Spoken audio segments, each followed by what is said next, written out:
আসসালামু আলাইকুম, কী অবস্থা? সবাই কেমন আছেন? আশা করছি সবাই অনেক ভালো আছেন। আমি আপনাদের দোয়া এবং আল্লাহর রহমতে আমিও অনেক ভালো আছি।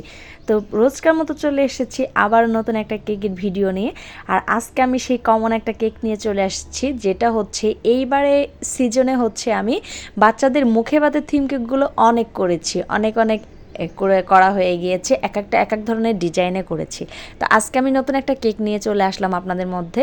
এটাও হচ্ছে একটা মুখে ভাতের থিম কেকের ডিজাইন ছিল, আর ডিজাইনটা পুরোপুরি কাস্টমাইজড করা ছিল। আমার এক নতুন ক্রেতা কেকটা নিয়েছিল 2 পাউন্ডের উপরে আমি এই ডিজাইনটা করি। বাচ্চাদের ভাত মুখের যে থিম কেকগুলো হয় সেই থিম কেকগুলো দেখতে অনেক কিউট হয়, আমার করতে অনেক ভালো লাগে। কারণ আমার ফন্ডেন্ট ডেকোরেশন কেকগুলো করতে ভালো লাগে, একটু ঝামেলা এবং একটু সময়ের দরকার, তবুও কিন্তু আমার কেকগুলো করতে ভালো লাগে।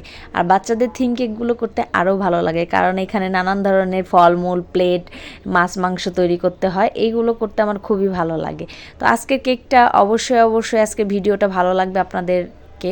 তো আজকে কেকটা দেখার জন্য সবাই একটু ভিডিওটা স্কিপ করবেন না, ভিডিওটা সম্পূর্ণ দেখার চেষ্টা করবেন। তো কেকটা আমি প্রথমে হচ্ছে ভালো করে ফিনিশিং দিয়ে নিয়েছিলাম। ফিনিশিং দিয়ে আমি ফ্রিজে রেখে দিয়েছিলাম, এটা নর্মাল ফ্রিজে রেখে দিয়েছিলাম অনেকক্ষণ, যাতে করে ক্রিমটা একটু ভালো সেট হয়। তো এরপরে হচ্ছে আমি একটা ব্রাশের সাহায্যে এটাকে সুন্দর করে আমি একটা শেপ দিয়ে নিচ্ছি। আর এই শেপটা আপনারা যারা নাকি কেকে ফিনিশিং আনতে পারেন না, তারা কিন্তু খুব সহজভাবে এটা দিয়েই একটা ডেকোরেশন মতো করে ফেলতে পারবেন কেকের উপরে। এই শেডটা দিলে পরে হচ্ছে কি আপনার কেকে কিন্তু পারফেক্ট ফিনিশিংয়ের প্রয়োজন হয় না। কিন্তু আমি যেহেতু ফিনিশিং দিতে পারি, তো কেকটা হচ্ছে আমি পুরোপুরি সুন্দর করে ফিনিশিং দিয়েই আমি ফ্রিজে রেখে দিয়েছিলাম কেকটা। আর অনেকেই আছে কেকের ফিনিশিংটা পারফেক্ট আনতে পারে না, তারা হচ্ছে অবশ্যই এই ধরনের ডেকোরেশনগুলো করতে পারবেন। দেখবেন যে আপনার কেকটা অনেক সুন্দর লাগবে, আপনার কেক দেখতেও আকর্ষণীয় লাগবে এবং আপনার ফিনিশিং না আসার জন্য টেনশনও হবে না। তো যাই হোক, আমি কেকটাকে সুন্দর করে একটা শেপ দিয়ে নিয়েছি। এরপরে হচ্ছে যে আমি ফন্ডেন্ট দিয়ে যেগুলো আমি তৈরি করে রেখেছিলাম সেগুলো হচ্ছে এক এক করে আমি কেকের উপরে সেট করে দিচ্ছি। এখানে আমি একটা প্লেটের মধ্যে দিয়েছিলাম একটা প্লেটের মধ্যে দিয়েছিলাম তরমুজ, আর একটা প্লেটের মধ্যে দিয়েছিলাম এখানে কমলা, তারপরে হচ্ছে এখানে মাংস, এরপরে হচ্ছে এখানে রাইস দিয়েছিলাম। মানে নানান ধরনের কম্বিনেশনে একটা মুখে ভাতের থিম কেক করার চেষ্টা করেছি। এখানে একটা বাটি দিয়েছিলাম, বাটিতে দুধ দিয়েছিলাম, ডিম পোস, তারপরে মাছ ছিল, এরপরে হচ্ছে আম ছিল, কলা ছিল, মানে এই ধরনের জিনিসগুলো করে আমি হচ্ছে প্লেটগুলো সাজিয়েছি। আর এগুলো হচ্ছে সম্পূর্ণই ফন্ডেন্ট দিয়ে করা, আপনারা চাইলে খেতেও পারেন আবার না চাইলে নাও খেতে পারেন, এটা সম্পূর্ণ ডিপেন্ড করছে আপনাদের উপরে। কারণ অনেকে হচ্ছে ডেকোরেশনের জন্য থিম কেকগুলো করায় ফন্ডেন্ট ডেকোরেশন, তো ফন্ডেন্টগুলো খায় না, ফন্ডেন্টগুলো ফেলে দেয়। আবার অনেকেই আছে ফন্ডেন্টগুলো খায়, যেমন কিছু কিছু বাচ্চারা আছে এই ফন্ডেন্টটাই খেতে ওরা অনেক লাইক করে, কারণ এটা হচ্ছে একটু চুইংগামের টাইপের, মানে একটু মজা, একটু মিষ্টি, এই ধরনের টাইপের।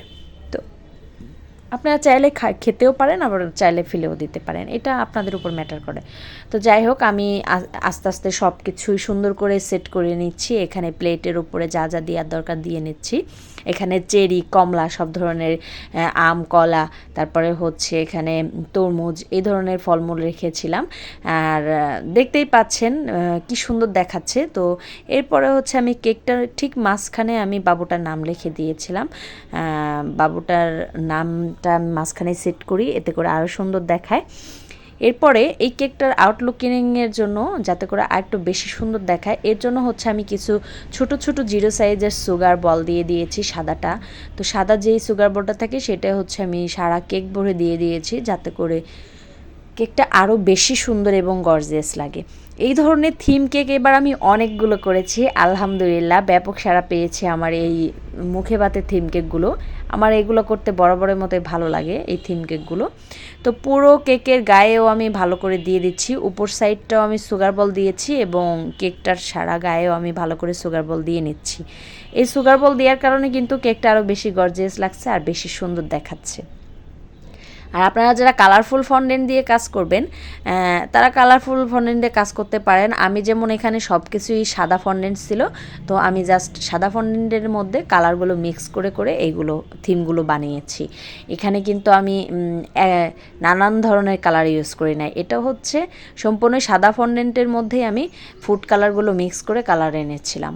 তো এই জন্য হচ্ছে একটু কালারটা কেমন যেন আসছে। আর এখানে আপনারা চাইলে অরিজিনাল যে কালার ফন্ডেন্টগুলো পাওয়া যায় সেগুলোও কিনে নিতে পারেন, এটা আপনাদের ইচ্ছা। তো যাই হোক, ফাইনাল লুকটা দেখতেই পাচ্ছেন কেকটা কেমন দেখাচ্ছে।